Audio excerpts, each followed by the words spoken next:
we are all here, we all talk to our government, all of us engage them in one way or the other, but we keep going back. Why? This is also very important.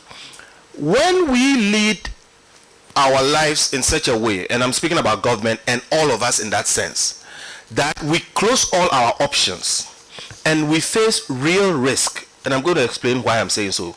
Because some of us, before we went for this 17th, were telling the government, just like Prof said, that go to IMF and go quickly. Reason is that if you are sick and you go to the doctor later, there's a different outcome than if you go earlier.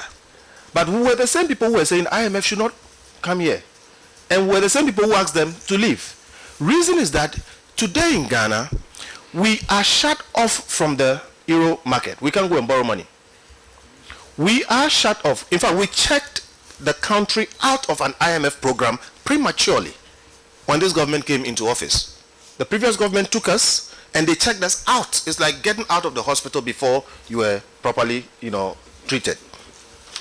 And so we had this thing with IMF.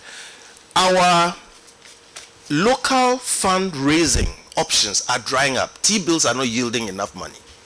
Now, I'm saying this because those of us here need to understand these things, that when we got to that point, you were facing a situation where government can't pay salaries. The day government does not pay civil servants salaries in this country, and it goes on for 2-3 months, you will see trouble. You will see how an economy grinds to a halt.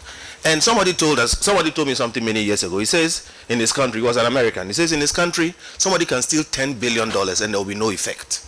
But in your country, somebody steals $1 billion, you will get a civil war. First, I was offended, but later I knew he was right. Why I'm saying what I'm saying is that much as we all don't like going to the IMFs of this world, when we mess up as bad as we have messed up, we don't have any option.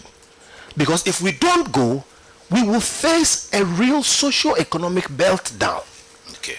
And today, as we are speaking, we need them to give us money to sort out basic things that we need to sort out. So the question is, how do we not go for the 18th? We need to continue to engage with our governments and force them to listen to some of the things that some of you on the ground say.